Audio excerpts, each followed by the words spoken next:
Je vous salue mes frères et sœurs et les téléspectateurs qui regardent cette vidéo dans le nom précieux du Dieu d'Israël, le Saint d'Abraham, le lion de la tribu de Juda, celui qui a tout pouvoir, celui qui est au-dessus de toutes choses. Que l'Éternel, le Saint d'Israël, vous garde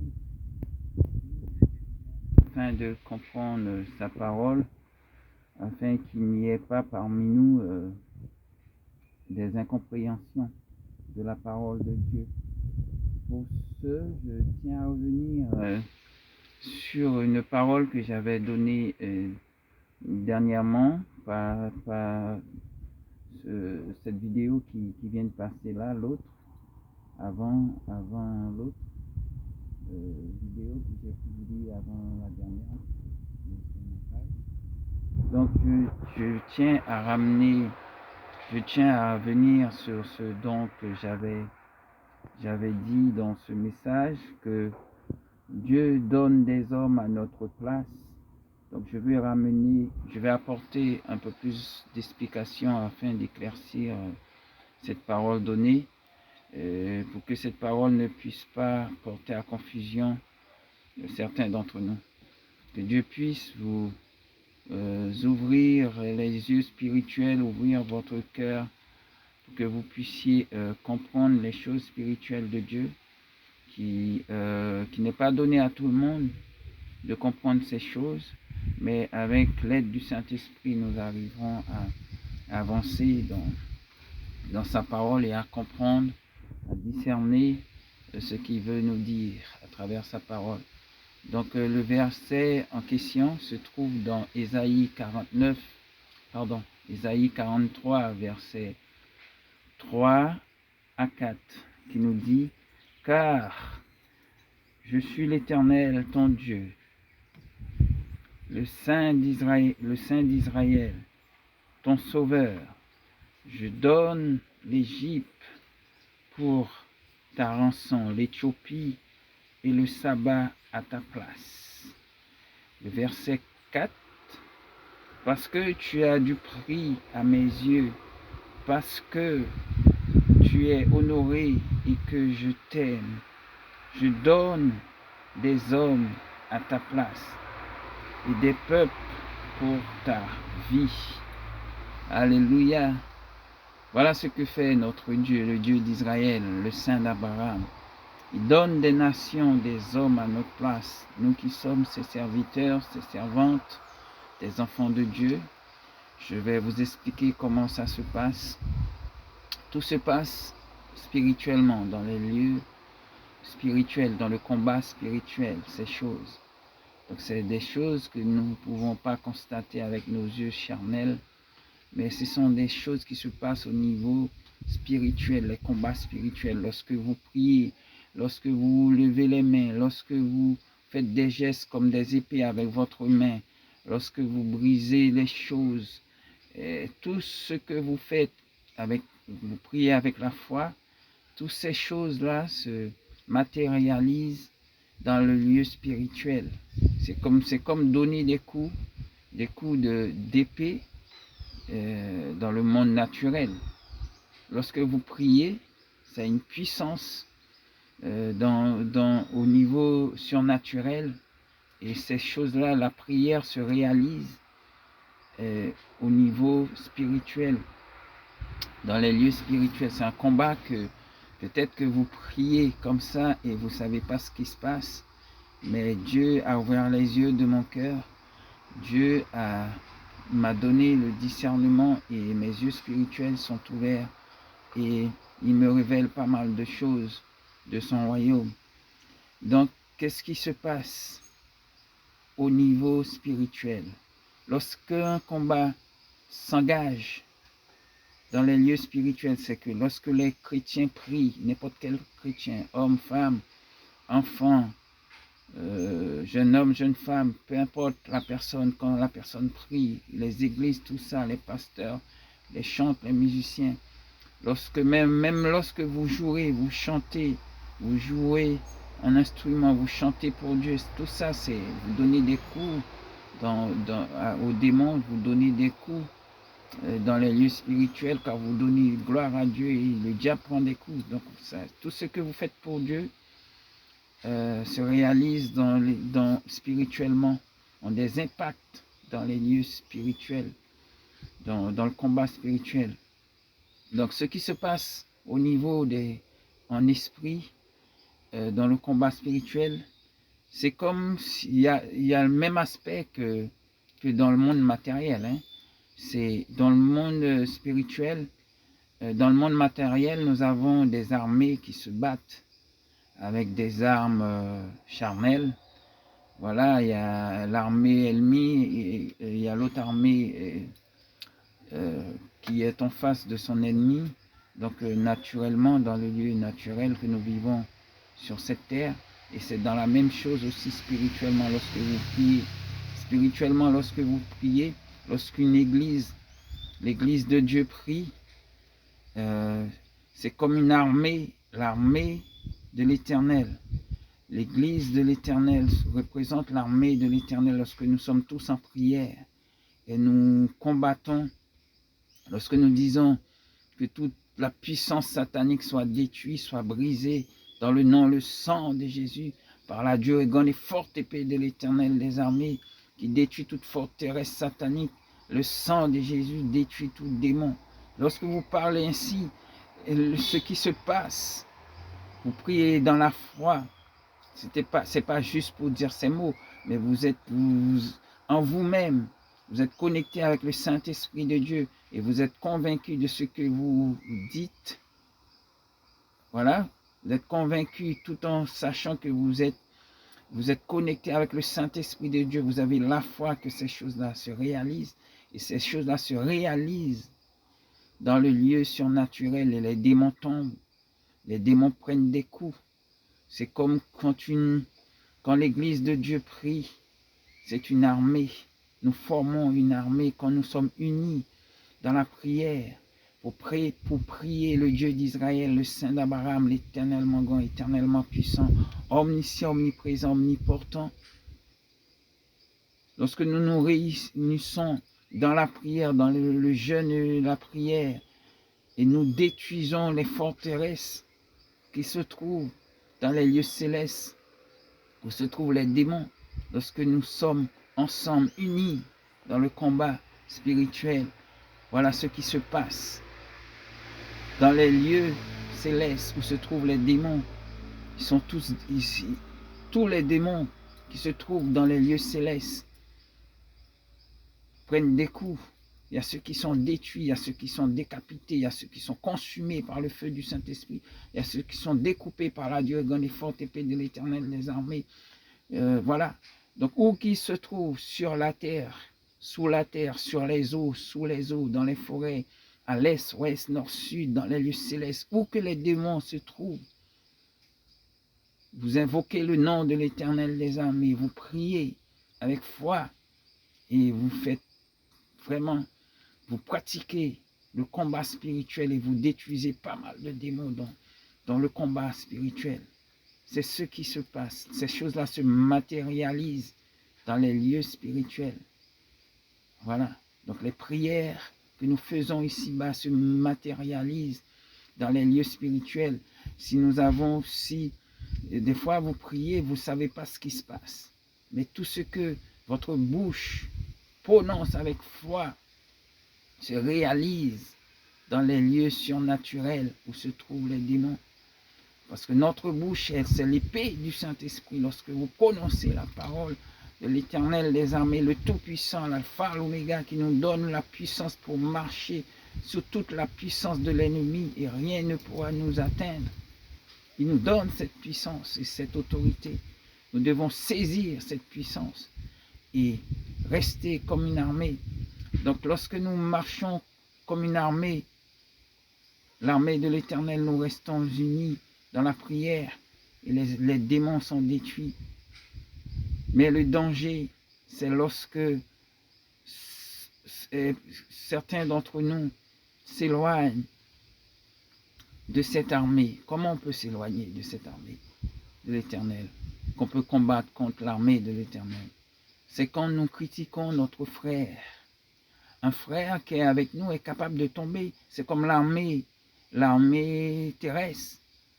Ils se battent entre eux. Il y a ceux qui prennent des coups. Le diable, nous nous battons contre le diable. Il y a ceux qui prennent, nous prenons des coups des fois. Mais il faut se relever et demander la force à l'Éternel des armées et chercher la face de Dieu dans l'obéissance en toutes choses. C'est-à-dire, voilà, donc, c'est la même chose, nous qui sommes les enfants de Dieu, lorsque nous prions, nous sommes plusieurs, nous représentons l'armée de l'Éternel des armées. Nous pouvons avoir un frère ou bien une sœur qui par manque d'égard, s'est éloigné dans le critique.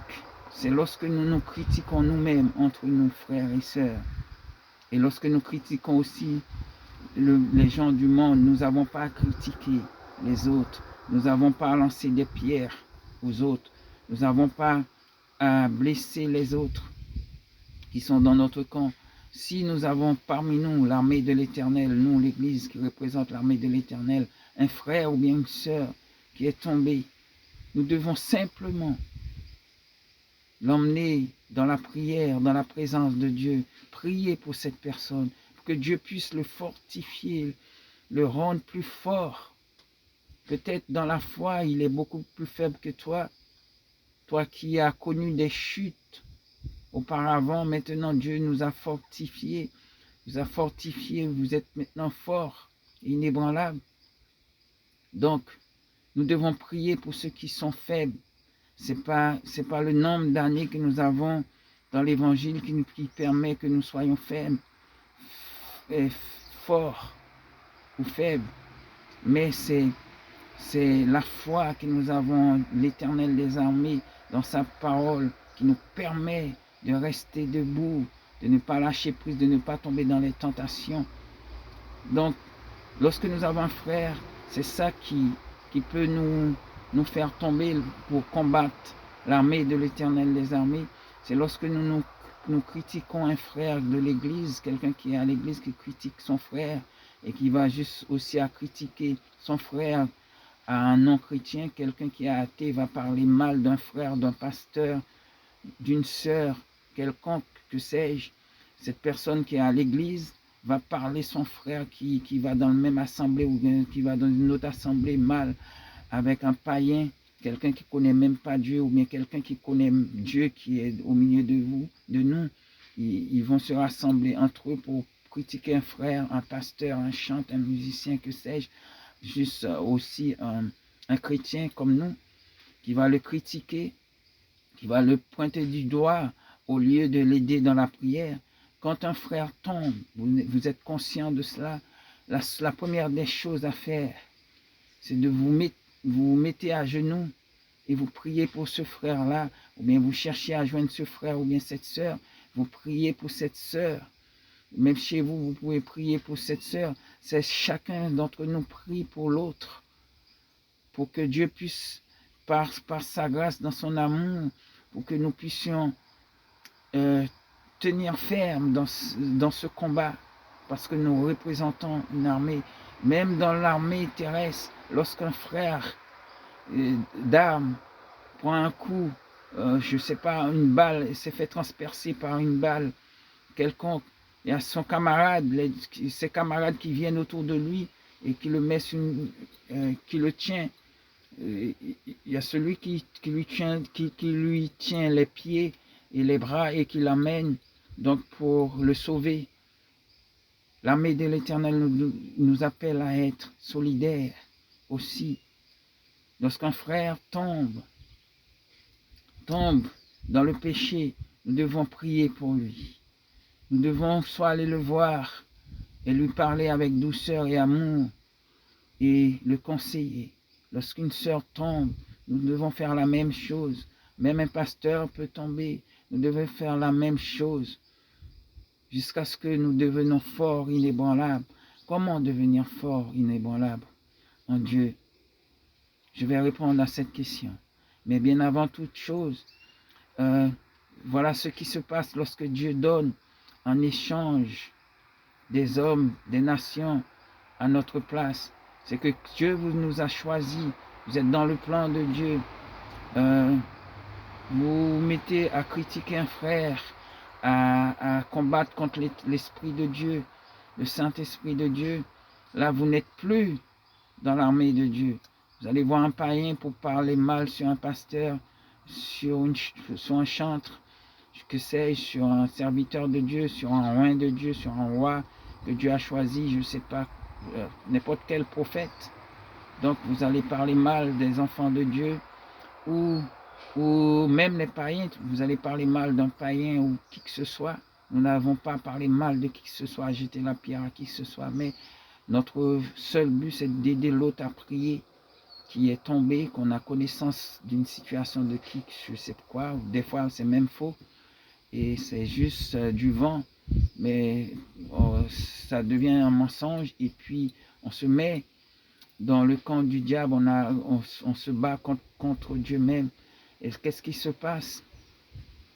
C'est que je l'avais dit, donc le diable utilise ces gens comme des boucliers, et puis ces gens-là tombent, sont morts. Dès qu'ils sont frappés, ils sont morts, mais Dieu n'a pas encore donné, comme Dieu est au-dessus de toute chose, Dieu n'a pas encore validé. Mais Dieu dit stop au démon qui a frappé. Je donne une personne à sa place. Effectivement, c'est comme ça se passe. Hein. Je donne une personne, c'est le secret de Dieu. Je donne quelqu'un à sa place. Parce que Dieu est juste. Il est juste dans toutes choses. Hein. Je vais peut-être vous choquer. Dieu est juste avec le diable. Il est juste avec le diable. Il est juste avec les hommes. Dieu est un Dieu de justice. Dieu ne va pas dire au diable que, bon, mon serviteur, tu l'as frappé, il est mort, bon, je vais prendre dans ta main. Non, il y aura un échange. Ça ne va pas changer. Et Jésus-Christ qui s'est donné sur le bois du calvaire pour notre salut, ça reste le même. Jésus-Christ reste le même. Hier, aujourd'hui, éternellement, ce qu'il a fait, il a donné sa vie pour nous racheter du salaire et du péché de la mort. Mais qu'est-ce qui se passe dans ces conditions-là? C'est que ce chrétien-là, Dieu ne veut pas qu'il parte très tôt. Bien souvent, ces chrétiens-là, Dieu a un ministère qu'il a prévu dans cette personne. Dieu est fait dans ce cas-là, ce genre-là, il donne quelqu'un à sa place. Il donne des nations à sa place. Il donne l'Éthiopie, voilà, à sa place. À la place de cette personne. Mais ça, c'est pas un truc qui va durer éternellement. Si la personne persiste dans ses erreurs, la personne va perdre sa vie et va partir très tôt, va mourir. Donc, c'est que Dieu est juste dans tout ce qu'il fait, même avec le diable. Dieu est juste, il reste juste. D'accord?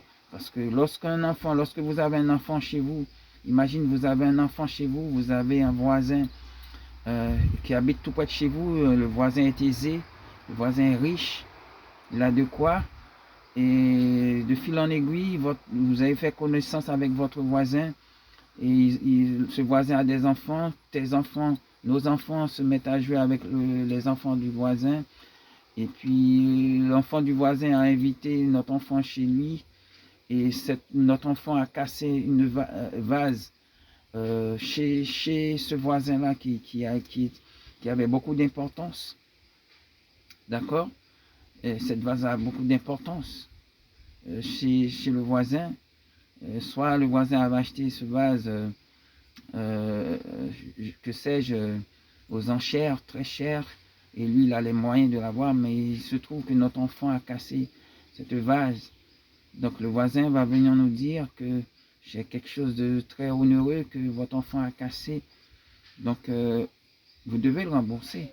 Vous n'allez pas donner votre enfant à la place de ce vase. Bon, c'est un exemple que je vous donne. Vous allez le rembourser. C'est comme ça, vous serez juste. Donc, voilà. Donc, avec Dieu et le diable, Dieu est juste en toutes choses. Il donne des hommes à notre place. Il donne des nations, le verset le dit. Voilà comment ça se passe. Donc, C'est juste pour que qu'il puisse vous ramener à lui en espérant que vous allez changer de comportement, que vous puissiez terminer votre ministère, car vous avez du prix à ses yeux, aux yeux de Dieu. Donc tout ça c'est dans le secret de Dieu même, de la parole de Dieu révélée à notre cœur. Donc voilà toutes ces choses qui se passent dans le combat spirituel. Donc entre les démons qui sévissent dans les lieux célestes et notre combat à combattre.